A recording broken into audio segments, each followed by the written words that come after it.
Hello and welcome to the Social Recruiting Show. I'm Katrina, Collier, candidate, engagement author and speaker. I'm of course joined by my gorgeous co-host, Audra Knight, employer branding genius, who does not have any purple hair this week. It's hiding. This week we're super excited to be talking quite an interesting topic with Cynthia Trivella, who's the VP of Strategic Relations at WorkScene. I had to write that down. I knew I was not going to get that out. Welcome to the Social Recruiting Show, Cindy. Well, thank you very much. It's a pleasure to be here. Awesome. Now, I've known you, Cindy, for probably at least 3 years from various Twitter chats, the work trends, but also OMC chat, which is still happening and awesome. But can you tell us a little bit more about how you got into the space? Because I actually don't know that answer. Yeah, absolutely. So I've been in the HR marketing and communications and employer branding space for over 20 years. I've worked for a couple of different agencies who specialize in that type of service. I've worked with some of the biggest brands in the world and helped them to create programs for retention and recruiting and onboarding, leadership. So I've gathered up a lot of information, intelligence, I should say, by working with some really great brands. That's a long time to be into that space. New too, so you must have been really seeing it become a space. Yes, absolutely. When I first started, it was the newspaper industry was very hot and heavy at that time. And it was a lot of very tactical transactions. And over time, I saw it develop more into, tactical is fine, but we need to supplement this with something more strategic rather than random. And yeah, it was a struggle for some people who had been in it longer than I, but I saw the vision in the value of it being more strategic, more planned, more accurate. It brought better results. So it was hard to deny that strategy was the way to go. It's funny how much the world's changed in such a short few decades, isn't it? Yes, yes. Never cease to be mind blown. So just the difference. So what is it you're doing now at WorkScene? So right now I am working basically doing things like this, going onto podcast and bringing some brand awareness to workscene.com, making sure that I am connecting with people within our industry. So I would say big picture, brand awareness, connecting with people to see if there's maybe some synergies to create affiliations or partnerships. So we can create some win-win situations all the way around for everybody and just bring some good business and a great solution to the forefront for people who are in recruiting and sourcing and employer branding. Can you tell us more about that solution for those who won't have done their research, including myself, who's been on a bit deadline? That's okay. We forgive you.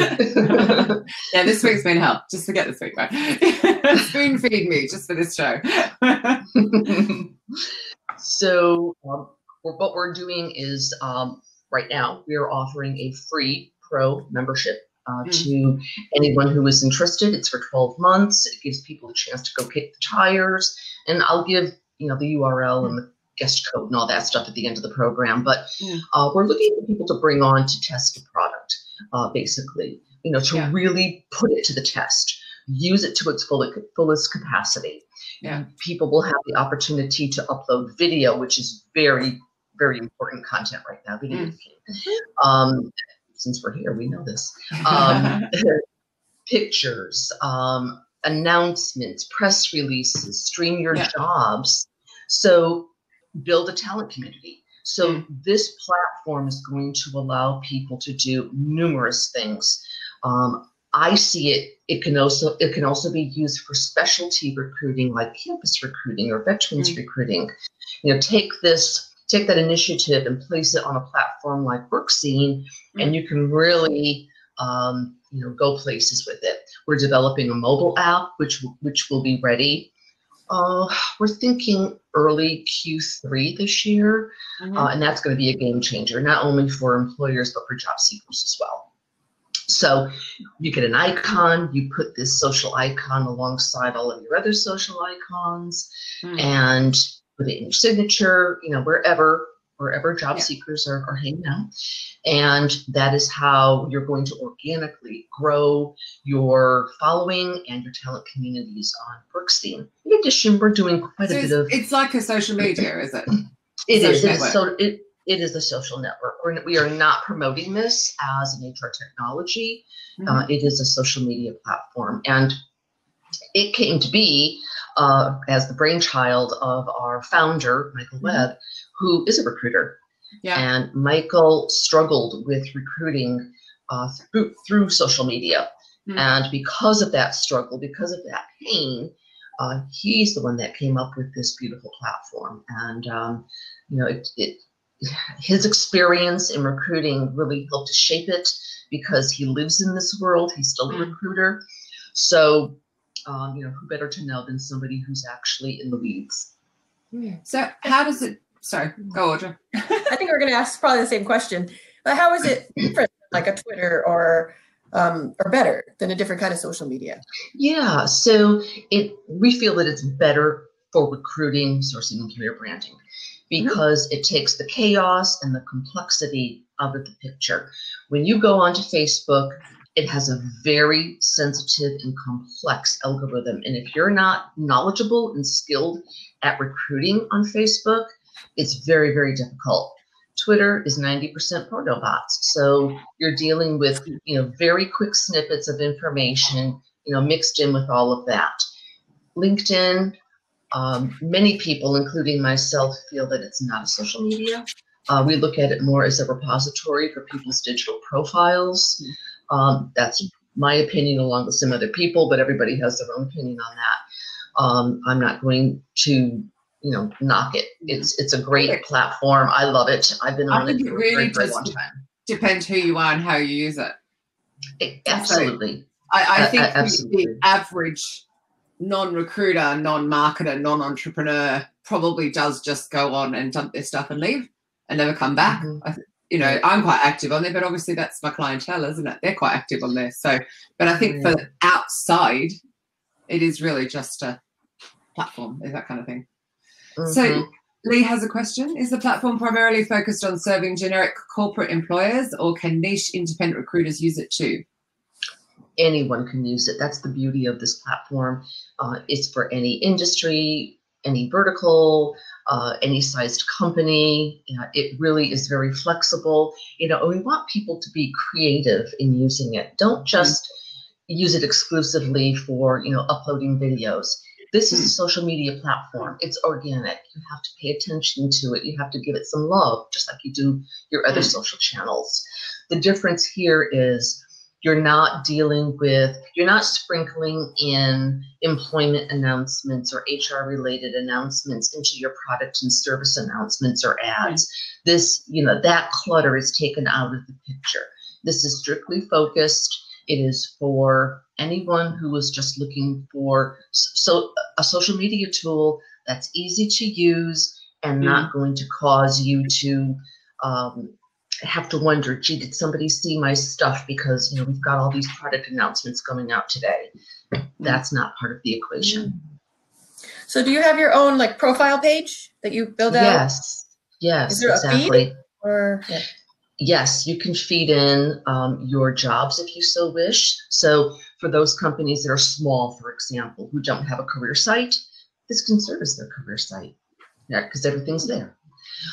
If the company is a very large organization, you know, maybe a Fortune 500 sized organization, they can use it maybe for specialty recruiting, like campus recruiting, especially when our mobile app is ready. That's going to be killer. You know, very flexible. Maybe you're looking to do some, you know, maybe you are very active as a STEM promoter, right? And you're looking to, you know, attract women, maybe young women at an earlier age, talk about your company, talk about your jobs, talk about your culture, especially your culture.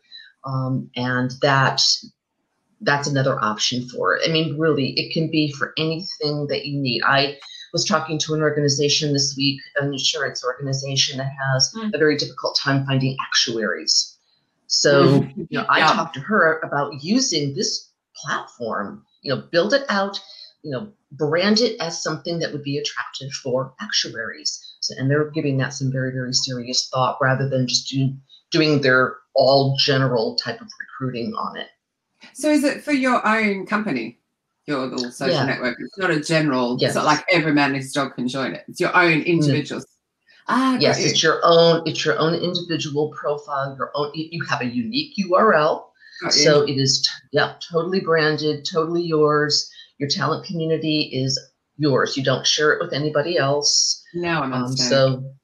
So you grow that. It'd be very good for alumni, I assume, and boomerang hires and. Absolutely. Okay, now I've got it. I wasn't quite getting it. I was thinking, I'm missing something really vital here, and I don't know what it is. Now I've got it.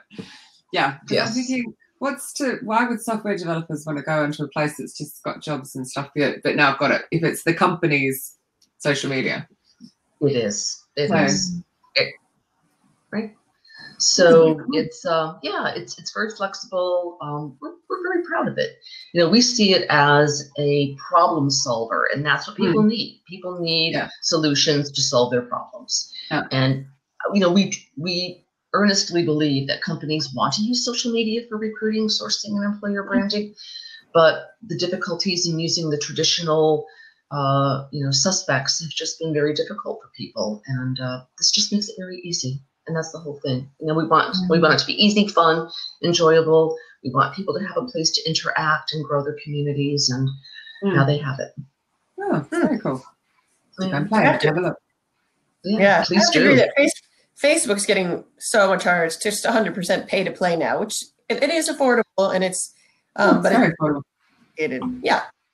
But compared to I got the 50 clicks and it cost me 120 quid and I got nothing out of it from LinkedIn.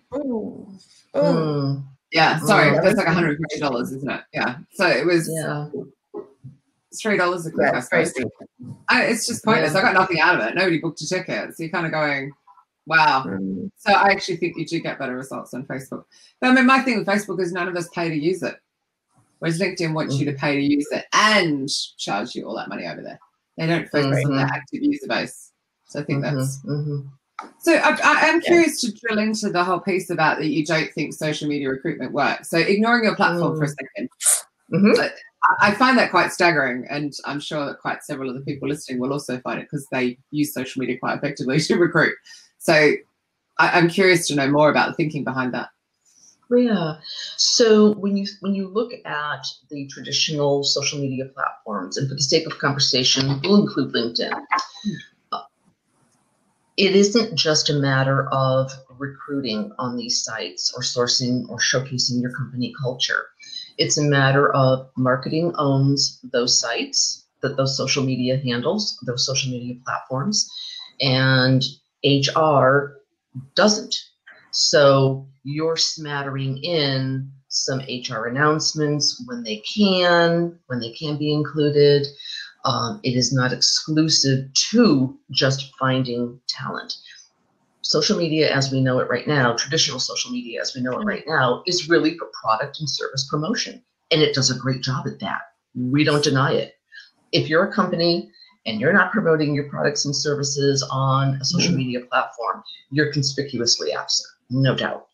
But try to work through your HR initiatives on those platforms while all this product and service promotion is happening.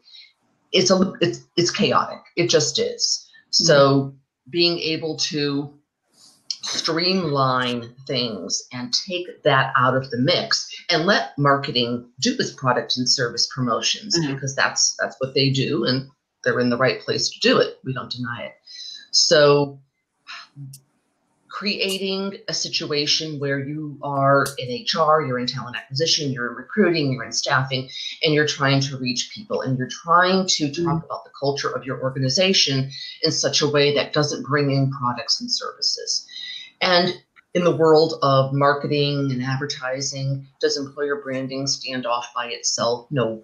And does product and service advertising, does it stand off by itself? No. They intersect, and there's a sweet spot in the middle where, of course, you know, they're going to benefit from each other. But being able to simplify and streamline is it's critical if you want to get your messages out there. Social so I think media that's is where the big divide is. So you're talking about employer branding, you're talking about marketing, you're probably talking about putting a job out there. You're trying to talk about hoping that people will see stuff. Whereas a lot of the people that I've certainly been working with over the last 10 years go in there and source people and contact people and like use it to hunt. So there's that aspect that, you know, we're not kind of covering off, if that makes sense. To me, social recruitment is all of it, not just marketing. But you did have a good point about like sourcing on Twitter is hard when there's so much spam and robots, and so can be tricky. Twitter's your long game, and it's always been your keep in touch game. But you know, you can find people and contact them directly on Facebook and LinkedIn, and obviously all of the other social networks that exist. Right. So, but here also in lies the difference. When you're using traditional social media, and you said the word, you're in hunt mode, right? We want companies. It's true. So it's, you know, you're still going to be relying on people coming to see that stuff and being active on the platform, and they're going to have to choose to open the app on your phone, if that makes sense. Right. Absolutely. And we're not saying that hunting is a bad thing. We think it's a good thing. But if companies are always in hunt mode and never in inbound recruiting mode, they don't really have an integrated strategy. Yeah, no, believe me, they have to have both. I'm not denying that, but you're just talking about one side and saying it doesn't work. And I'm going, yeah, it does work because they hunt as well. Like recruiters do both. Well, I'm not sure how effective. I mean, of course, I'm not going to sit here and say it doesn't work ever, but it is more cumbersome. It is an outbound strategy rather than an inbound strategy. There is the confusion. There is the complexity, especially Facebook. It's so complex. And I'm not talking about buying ads. I'm talking about, you know, really going in there and hunting. It's very complex. I sat through a webinar recently. Someone was doing a Facebook training for sourcing and recruiting, and the Boolean strings and the coding that he used, it was amazing. And it was, I'm sorry? There's a free Chrome extension you can use. You don't need to use the Boolean strings, and that's quite interesting. Yeah, it was very complex. You don't need to do that. There's a Chrome extension you can use, and you can go find people. But I mean, again, we're going drifting to Facebook, and we're forgetting LinkedIn, which is what the recruiters are using quite effectively now. So there are some very good questions down the side there, Audra. Yeah. Let me just scroll. It disappeared. What would you encourage candidates to use the platform to find jobs instead of the ones they are already on now, like LinkedIn? So it's like, how do we get them on there? First, you know, it's another platform. Some people are like, I don't want any more. So it's a good way to kind of encourage people to jump on. Yeah. So what we're proposing is that candidates learn about a company's culture before they start looking at jobs. So, you know, we know that as new talent is coming into the workforce, they're looking for not just a job and a paycheck. They're looking for alignment with companies. They're looking for companies that they can work at and know that their mission, vision, and values aligns with their own. Only way to know that is to discover the company's culture. So what we're proposing is to candidates is go in, find out about these organizations on the front end. Don't wait until you walk into the door for your interview to see what their culture's like and to meet people, right? Go to the platform, look at their videos, look at their pictures, see what they're putting up there, join their talent communities, start to interact with them, right? So, you know, it's just a much more effective way of finding work. Networking is a much more effective way of finding work than doing a spray and pray on a job board that is a sea of job listings, number one, which is very difficult to work in for anybody. But job candidates have been so conditioned to go to job boards exclusively that, you know, this is going to be an education for them. It's going to be an evolution. It isn't just going to happen overnight, right? It's like anything. Because I think even now, so like if you look at Tenable, for example, if I'm allowed to quote Audra's, you know, you go to the career site. So say you've found the job online, you end up at Tenable, you're looking at the job, and it's brilliant because it says, if you're not looking for a role, join our community. A lot of people won't, though, because they don't want to join yet another one. So I'm sorry, I'm still just struggling a bit with the confusion on how we're going to get them to use this network. Well, you know, a lot of it is that companies need to be promoting their presence, their social media presence on WorkScene, right? Right. You know, Twitter doesn't help you to promote your company, and Facebook doesn't help you to promote your company. You've got to promote your company on these platforms, and this is the same type of situation. But I guess they've already got the people, haven't they? They've already built up. You know, there's more active users on Twitter than there are on LinkedIn, and there's 2-point-something billion on Facebook. So they've kind of got the users, if you know. So what's going to make this? I don't mean to dig. I'm just really confused. So dig. We want to talk about this. You know, I go back and I equate this to when LinkedIn first came out. Yeah. And I remember sitting on this demo of their product, and I got off the phone and I thought, what the heck was that thing? I have no idea what it means. I have no idea what it does. They call it a social media, but I'm on Twitter and it doesn't look like Twitter, and that's a social media. I don't get it. Yeah. There's only a handful of people on this platform, and I have no idea what I'm going to do on it and how I'm going to use it. Well, I think it comes down to this: volume, right? So the more people that are using it, the more organically it grows, the more visibility it gets. And that's what brings They were really lucky because they didn't have anybody on there until the recession. And then the recession hit, boom, filled up with people because suddenly it was the professional network, and they just were perfectly timed and ready. Because if you look at the figures, that's when, because all of a sudden all these people needed a job, so they all went and joined. Absolutely. They were very, very lucky. Well, in a sad kind of way, you know, for the economy. But yes, they were very lucky. But you know, who knew what they meant? And I remember being on Twitter, and I was one of the first people to join Twitter. And I saw a lot of, I'm getting in my car to drive to work now, eating my peanut butter and jelly sandwich. I'm drinking my coffee. It's like, who cares? I don't even get this. Why are people talking like this on this platform? Is that what this is? But, you know, like anything, good platforms will evolve over time, right? Companies figured out how to use them for their products and services, and they're doing a great job with it. I mean, that's what they're there for. I love social media. I'm on it all the time, but I'm not recruiting and sourcing, so you know, easy for me to say. Yeah. What about review sites? Couldn't they just go there and find out about the culture and versus your site? Well, we don't offer reviews on WorkScene. If people want to know what it was like to work there from the viewpoint of people who are currently there or who had worked there, they're going to have to go to Glassdoor or other types of review sites, you know, to find out that information.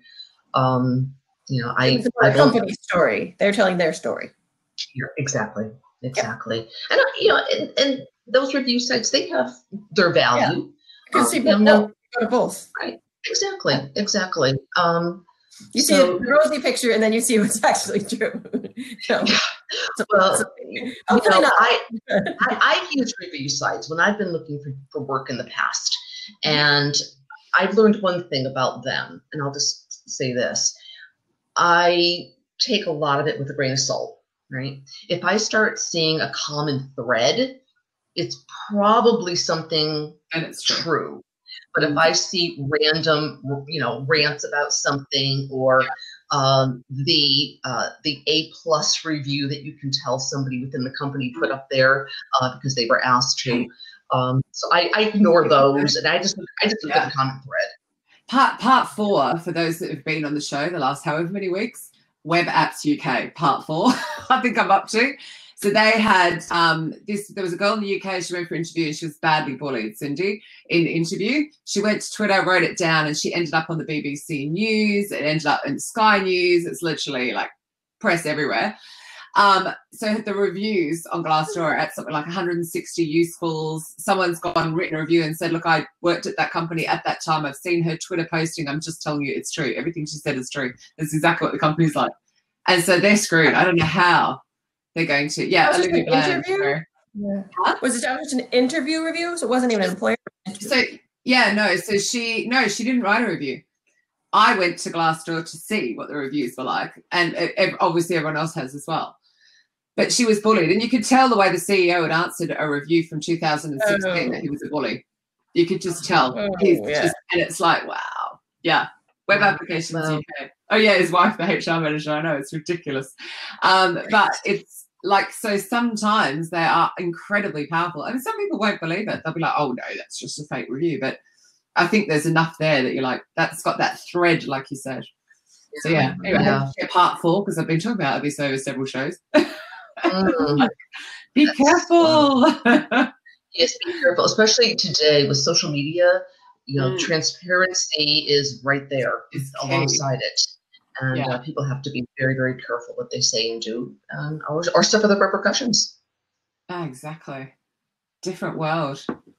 Harry made a good point. I think the glowing employee reviews that are 5 stars and saying it's amazing, you do question, you wonder if it's recruitment, or you do question those. I mean, generally, I think employees go right to like the 3 stars, you know, because then they feel like it might be more, you know, it's believable, even if it's possible that star is true. It's hard, right? Because, yeah. Well, the thing is, no company is perfect, and no employee is perfect, right? So we have to accept, you know, those differences and the fact that, you know, as long as someone is not intentionally being a jerk, you know, everyone's trying to do the best that they can, and, you know, being more tolerant, being more accepting of people's differences and opinions and experiences, and not dismissing people or dismissing companies because of something. You know, it's more important to keep an open mind and, you know, investigate things for yourself. It's interesting. You just said the experience thing. So I've just caught up with, I've got to be careful. I doubt they'll hear this. Caught up with a couple of friends, and one has just been off-boarded really badly, and one has been on-boarded really badly. Like, one didn't get paid for months, and the other one was practically kicked out the door after years of good loyal service from a company I adore as well. So it was a bit of a shock. But I think that's where your tool, I still see it being amazing, because there is not enough focus on the boomerang alumni. Like, one, there needs to be a mindset shift from managers anyway, because sometimes they'll be like, oh, I'm sorry, Audra's left me, I'm never hiring her back. And you're like, oh, piss off. But we have such a shortage of people now, don't we? There's, you know, so it's actually, in that respect, having something very social and visible from it, people engaging, former employees engaging, I think it could be really powerful. Yes, absolutely. Yes. Alumni, boomerangs, you know, and I think that companies need to connect more with colleges and universities and forge relationships with them. And then, you know, we sent some great new talent to their organizations. And the companies that are not putting their best foot forward, the ones that are not extending themselves and showing their culture early on, they're going to have a problem. You know, they're going to hire people, but that doesn't necessarily mean that these individuals are going to be long-termers, right? Companies need to look for people who align, and it doesn't mean people who have groupthink. People need to have their own individual ways of thinking, and that thinking needs to be integrated into the organization and utilized.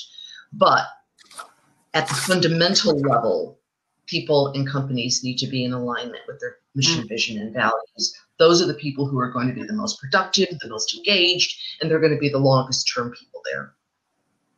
Do you think there's still a lot of resistance, though? So the whole book is about the fact it's a transparent world. Do you think there's still a fear, though, from senior leaders? Oh, we can't share stuff, and oh no, like the polished turd kind of thing. I'm not phrasing this well on a Friday afternoon. Do you mean like employees sharing on social media? Is that the fear? Yeah, I think there's still too much fear. There's some resistance, right? It's actually really hard to find good examples, because I still think there's a lot of fear. There is a lot of fear, but that fear is two-sided. I think people are afraid to show their authentic sides to their employer, as well as the employer is afraid to show its authentic side to the employees. And there you go. There's the disconnect, right? Good point. There's a lack of communication. There's a lack of understanding. And if people don't understand what the company stands for, how do they become brand ambassadors for the organization? How do they talk about their employer? How do they encourage other people to come and want to work at that organization? So companies need to open up more in that way. If they do, I believe that employees will be more comfortable to open up in that way. And that's where they're going to meet in the middle and find the magic. Sorry, Audra. Sorry. Flywire do that really well. Flywire.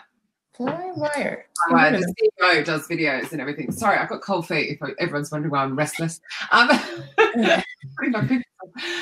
yeah, they do it really well. The CEO does these amazingly brave videos, and he did an awesome quote for the book, just basically saying, if you're going to be open, though, be prepared to be confronted by your employees when you least expect it. They'll catch you while you're making a coffee and corner you for more information.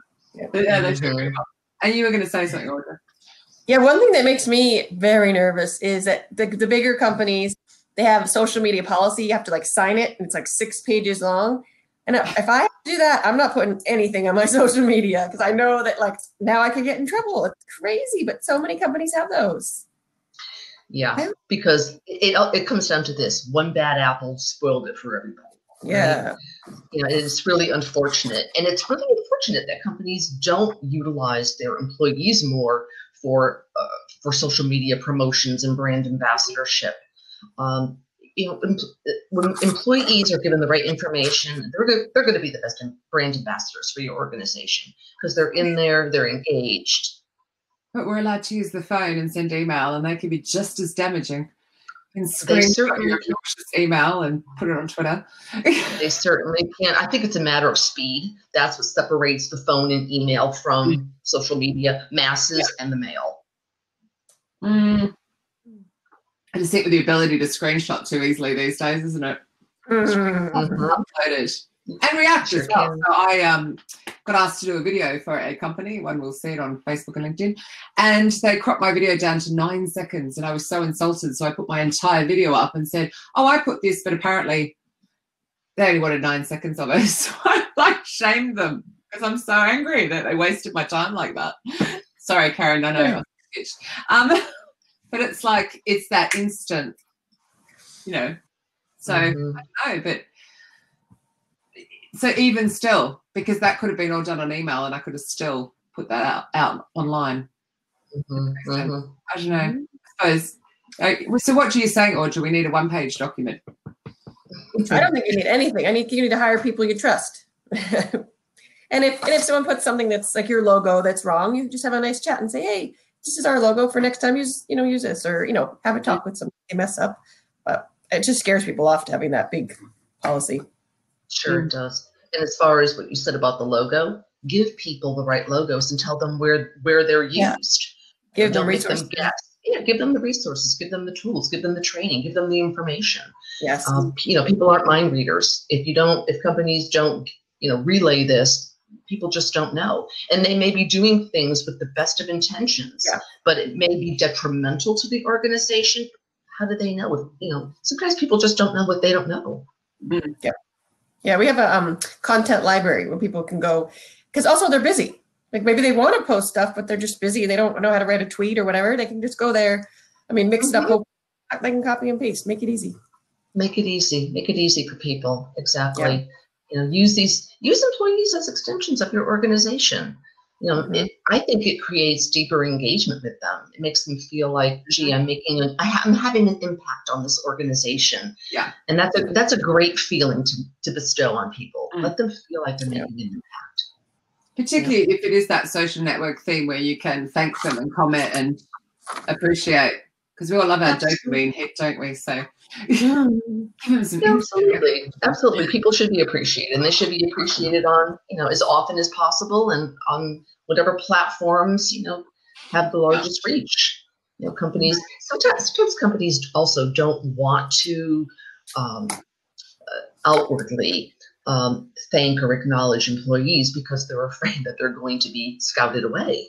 And that's really unfortunate. Employees who feel that way, they're doing something wrong, right? If you're going to feel that way as an organization, you're doing something wrong. So if you're that fearful, go back and start reevaluating what you're doing. Go introspective. Think about that. And all employees, all, not just a subsection of a certain age group. All. Exactly. Everybody needs to be included in the conversation. Yeah, and it's kind of crazy, isn't it? Because if you're not recognizing them, they're going to get approached anyway. Even if they haven't filled out the profiles, people will find them. They'll find them like they did back in the day by word of mouth. So they're still going to be being approached. You might as well appreciate them. Absolutely. How bizarre. One thing I hate about social media and how employer brand people often use it is if they don't have the right tools, they're looking at the metrics from each of the different platforms and they're terrible. It's like followers, useless. Impressions, totally useless. Reach. So I think that's frustrating for people if they don't have the right tool. Like we have a tool so that we can track it all the way through. But most teams don't. That's fantastic. Yeah. Yep. And it's fantastic. But so many teams have just a dusty old ATS that the source is like you self-select and then they have no choice really. And I think that's a shame. It's just like these don't matter at all. Like Facebook followers, doesn't even matter if you have 1 million. None of them are seeing it unless you're paying. And if you're paying, you should be paying for the exact targeted people somewhere else, not your followers.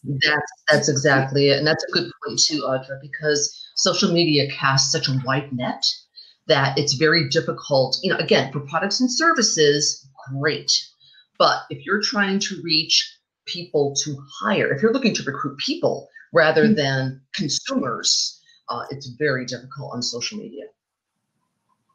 You did just line up next week's show though, because Billy and Adam are on for Candidate ID and their tool does that. So you can grill them to pieces. There you go. Well. Yeah. So it actually sits over the ATS and tracks where all of your stuff goes. And I don't fully understand how it works. So I can't wait because I've been like talking about it forever. And it's like, sit and grill them. And see if we can get Adam to not say talent pipeline through the entire show. Oh, fun. He likes his talent. He loves talent pipeline. Or candidate attraction. Oh, there's another one he uses that he kind of thinks he made up and it's interesting. I think it's just that, isn't it? I don't know. I just think he's a lovely man. They just won as well, the technology, didn't they? Yeah. Wow. It's a neat tool. They're out of London or Northern England? Scotland. Scotland. Are they Glasgow? They're Glasgow. Yeah. It's so frustrating. Thank you, Mary. They're with you in Glasgow, who I'm seeing on Wednesday. I was going to say, really annoyingly, they're not in Glasgow on Wednesday. They're in London. I was like, come to Disrupt. So that would have been quite a lot of fun. So it's good. This side channel's gone really quiet. There's lots of them there. They're just kind of really quiet. They're quiet. They're quiet because they're being quiet. What do you think is the best use of LinkedIn these days? Is it just best use of just having your resume on it, or do you think there's other good uses for it? I think it's a great place to put your digital profile. Mine's up there. I connect with a lot of people. I have a very large following on LinkedIn. I love it.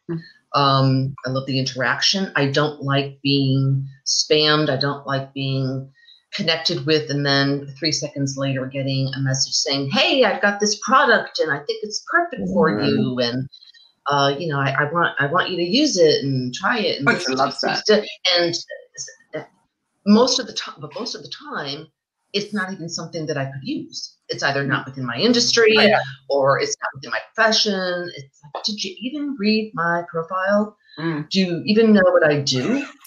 Because if you did, you would know that I can't use your tool. So that to me is frustrating.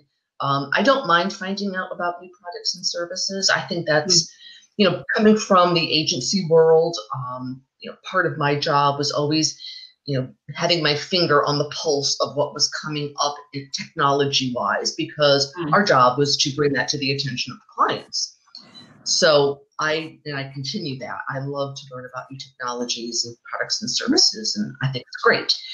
However, don't try to sell me something if it's not something that I can use, because you didn't take the time to look at my profile and know what I do for a living. So well, it's the same with recruiters that don't really look at someone's profile and say, "Hey, I need a Java developer," and they just yes, I know. I get that too. I've gotten jobs for, hey, we're looking for this developer. I'm not a developer.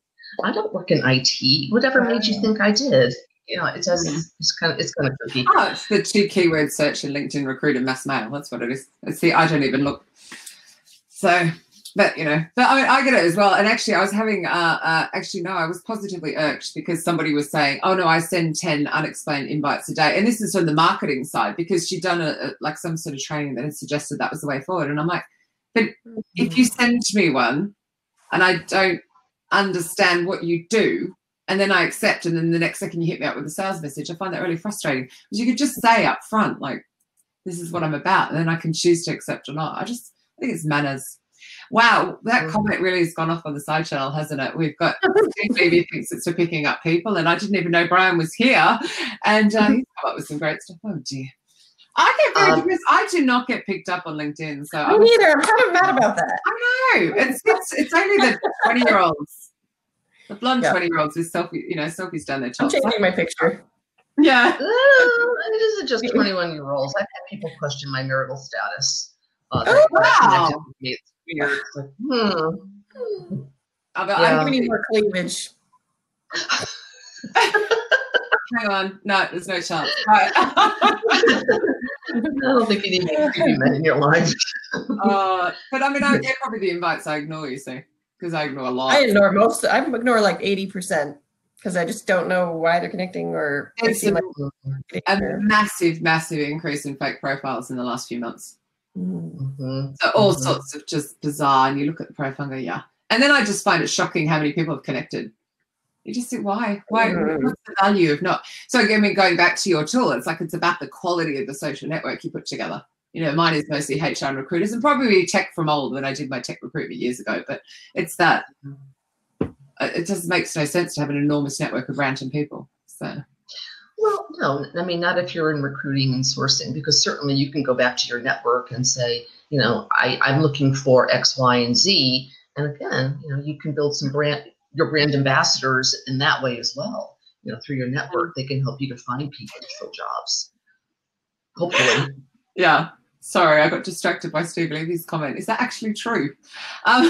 Anyone listening to the podcast who don't want to know what's going on in the side channel, you'll have to actually come to the video chat and read it. Oh, Steve. How long have you been friends with Steve? Because how old is OMC Chat? I want to mention that. We've been going on now 6 or 7 years. Yeah. We spun off from it was Hire Friday Chat or HF Chat that was started by Margot Rose. So Tom Bolt, Steve Levy, and I, when HF Chat went away, we decided to continue on, helping job seekers and people in transition. And we're not counselors. We're not in that place. But we do provide a forum for people to come in and get some career advice from whomever is participating in the chat. And we offer our 2 cents in there as well. And there's no exact answer for everything. Recruiting and job seeking is not a science, right? So there's a lot of opinions. There's a lot of ways to go at it. We don't deny that. And, as Steve calls it, is the no BS zone. So we don't want people coming in there, giving their politically correct answers, to job seekers. We want real information to be given to real people. So that's kind of the premise of our chat. Yeah, I love it. I recommend it. Thank you. Baffled. I think there's such a difference between how recruiters think that job seekers think and what the truth is. I think they're just overwhelmed. If you've been out of the job market even 5 years, just to come back and go, where do I start? Like, and then just the BS, again, my sister got approached about something and she looked at the job and like, must have a degree, can't get around the ATS. She only has 25 years of experience, but she doesn't have the tick box and she can't get around and she's just going, this is just stupid. If she didn't have me to navigate her around it, she'd just be going, Well, that's another problem, Katrina. Companies spend so much time, and I put this up on LinkedIn yesterday. Companies spend so much time talking about the 25 different things that job seekers need to have to tick off the boxes on the job rec. They spend so much time talking about that and very little time to no time talking about, let me tell you what it's like to work here. Let me show you what it's like to work here. Yeah. They don't spend enough time on that and too much time on ticking boxes. Yeah, it's crazy. Companies need to look beyond someone's skill sets. They need to think about how is this person going to fit into the picture? For the short term, how are they going to fit into the picture for the long term? And what value do they bring? And what value do we give back to them? Right? Yeah. That's engagement. No, it's better to have a tick box. There's actually a campaign on over here called Ban the Box, which is about the criminal record box, where I'm sorry, some of you guys have heard this stat before, but it still blows my mind, that 70% of companies will discriminate against you if you tick the I have a criminal conviction. Yet for 50% of the criminal convictions in the UK, for men's, it's driving offences. And then only 8% of all criminal convictions in the UK actually go to jail. So you're just going, okay, so you've got to box 70%. Like, that's just, yeah. So I know I've said that stat before. I'm sorry, but it blows my mind every time. I'm like, someone new might hear it and go, we have to get rid of our box. Like, yeah. Is that really common over here? I mean, we have ban the box. I bet it's there. We have ban the box here, but it's about salary. Right? Yeah. Didn't ask that either. If you advertise your salary, people will apply if they want to. Yeah. Yeah, there are some states in the United States where you cannot ask someone about their salary history. Yeah. Which I love that idea. I love that idea. They should make it a federal thing, all states. Because the problem is women, if they have a lower salary, then they're going to keep always forever having a lower salary versus what Absolutely. If you suddenly find out you're 15 grand underpaid and you go for a new job and you go, no, I want that and they'll be like, oh, why do you want such a jump? Because I've been underpaid. Like, it's like none of your business. And they're like, well, you can't. They should advertise and you go, I'll have that. And that's in their range and there should be no conversation about it. If you prove yourself in the interview. Absolutely. Yeah. And how one company structures their pay, pay grade, for example, doesn't necessarily translate to another organization's. So they're basically comparing apples to oranges when they try to, peg somebody into a particular salary because that's what they were making previously. That's irrelevant. It doesn't matter. Yeah. Oh, I love it. Debbie's got a good question. I asked, how much would you need to happily accept this position? Ooh, that's a very good question. So then you take that and go, all right, you can get a lot less. That's their high end. I'm curious from Debbie. But that's a clever question, though, because it's a closing question. Yeah. You find out that actually it's not about the money. Right. Yeah. Right. But then, Debbie, do you offer less than that? Because that's clearly their very, very highest end. Yes, if I can't afford you, I have no business trotting you in front of the client. I could just see Debbie, come with me. I'm just going to trot you in. I wish you would trade for that. I think you had a OMC chat about this recently, but about like when is it okay to take a pay cut for a job? Didn't you have I think one of your chats about that? Sometimes it is. I've done that once. Sometimes it is. It really depends on the person's situation. If you're in a very toxic environment and an opportunity arises and it's less money and you can manage that financially and mentally, then why not? You might be going to a better place. And, interestingly enough, there was a survey conducted by a company called Switch, and they discovered that people would take less money if they could have a more flexible work environment. Gotcha. Right, that right there. Where is it? Who wrote it? Oh, Karen. So, no, I agree. I bike 20 minutes to work and feel so relaxed. Money wasn't my main driver for changing jobs. And certainly to set up my own business. My God, did I take a pay cut? Huge pay cut. Yes. But I love it. Yeah. I work from home and I wake up when I finish sleeping, and yeah, it's quite interesting. So Debbie's got on. Before I talk about salary, I have already had the conversation with the candidate about why they are looking. Yeah. Interesting. So she knows if it's money or if it's flexibility, and she's got a company that's not flexible, she can stop wasting her time. I still, yeah. I think, companies, they can't exclude the fact that money is necessary. People need money to live. So, to say, oh, people are too focused on the money, or that's ridiculous. People need money to live.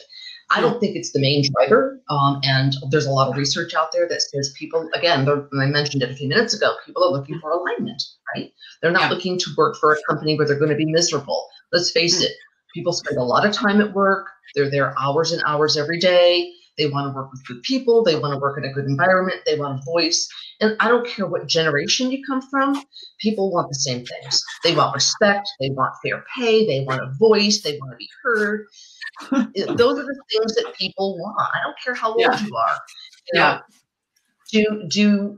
Does the percentage of need or desire change as we go? As we get older and have more experience in the workforce? Sure, because when you're 21, maybe benefits aren't as important to you as when you're 51, right? Medical benefits, for example, because now you have a family and you need insurance and all this jazz. So things will shift and change that way, but we all want the same things. We do. I think the difference, they keep saying it's generational. It's not. It's just the transparency. It's the more savvy you are, the more capable you are of seeing jobs, the more inclined you will be to move for something else. It's not. It's that. That's what the big change was. And maybe we're a bit older, we're a bit slower in doing that, but it doesn't mean we don't want exactly the same stuff, because we go, oh, but I can go get this over here now because I can see it. Exactly. Yeah. I hate when people put people into generational silos. It's just so ridiculous. Like, we're all people. We all have experiences. Again, I think it's that shift of mindset as we, younger versus older, but it's still there. Yeah. It's still there. I don't care, how old somebody is, and let's stop putting people in generations, and let's stop, labeling people because of their gender or whatever. It's just ridiculous. We're all here to work. We want to be engaged. We want to be productive. We want to be respected. We want opportunities. And yes, we want a paycheck because we have to live. Yeah. And my bank insists that I pay my mortgage. So I have to. Can I just say, as it is International Women's Day, that we're actually very privileged. So as an Australian-born female who now gets to live in England, you guys in the US, we are so lucky. Like, that we do have the freedom that we have as women and the ability to move around as much as we do, and to jump on a chat show like this on a Friday and things like that. We do. We just have an extraordinary amount of freedom. And I just think sometimes we really need to remember that and look at, others who don't. It's just, you mentioned gender, and I just thought we do. We're very lucky. We have a lot more equality than in other countries. So. Yes. And I think it's important that we reach down and help with other women who are coming up. We need to help them. We need to be a voice for them and support them, and not be competitive, and not worry about, there's only a select number of executive level and leadership jobs, so I can't, help anybody else because, I've got to keep this for myself. That right there, we can sometimes be our own worst enemies. Or we become very masculine when we get into these big level positions and we feel we've got it. Well, no, don't. Just be you. I think that happens as well. I do think there's a lot of women that don't want to be in that level, though. They're just like, it's boys playing politics. And just choose their own businesses these days as well. It happens a lot. They leave and set up on their own. Yes, absolutely. Absolutely. Some women don't want to be a member of the boys club. And that's fine. That's fine. Yeah. Some do, some don't. It's a matter of choice and what works for you. So, but I think you're right. We should be doing much more empowering the ones coming through. Definitely. It's we can't complain about those things and then not be part of the solution. We need to be part of the solution.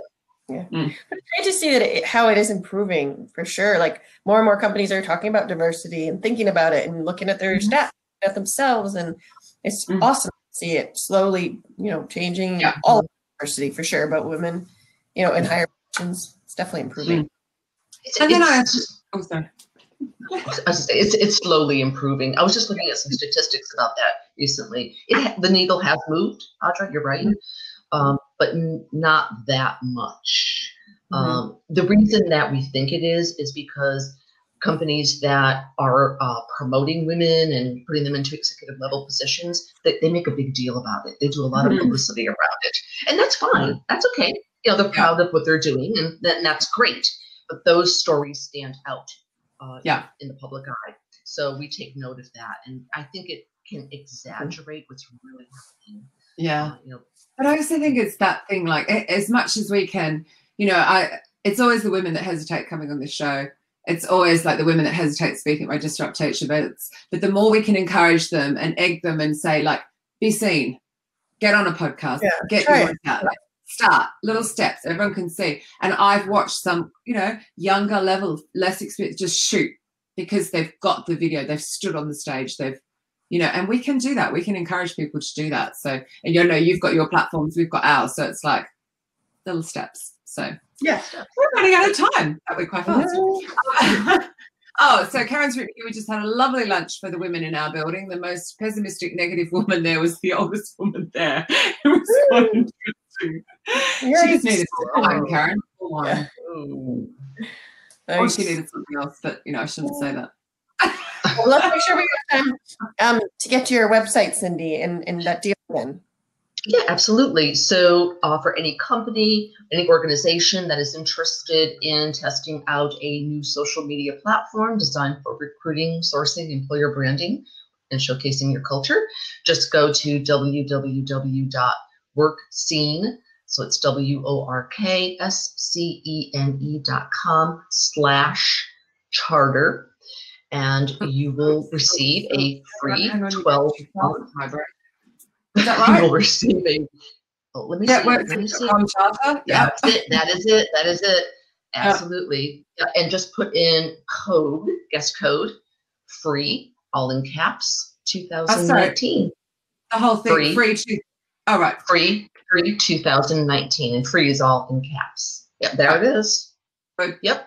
And we're just going to shoot you out some surveys every now and then just to see how you're liking the tool, what feedback you have.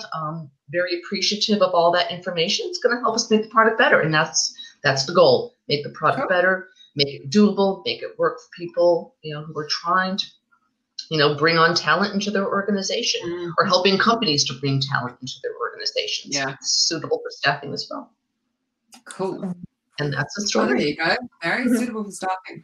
Right. Well, thank you so much. Next week, Billy, Adam, candidate ID. We're going to not let him say talent pipeline. Thank you, Audra, as well. And everybody in the side channel has been incredibly chatty. Have a fabulous weekend, and we shall see you same time next week. Thank you very much. Thank you, Cindy. Thank you. Take care, guys. Bye.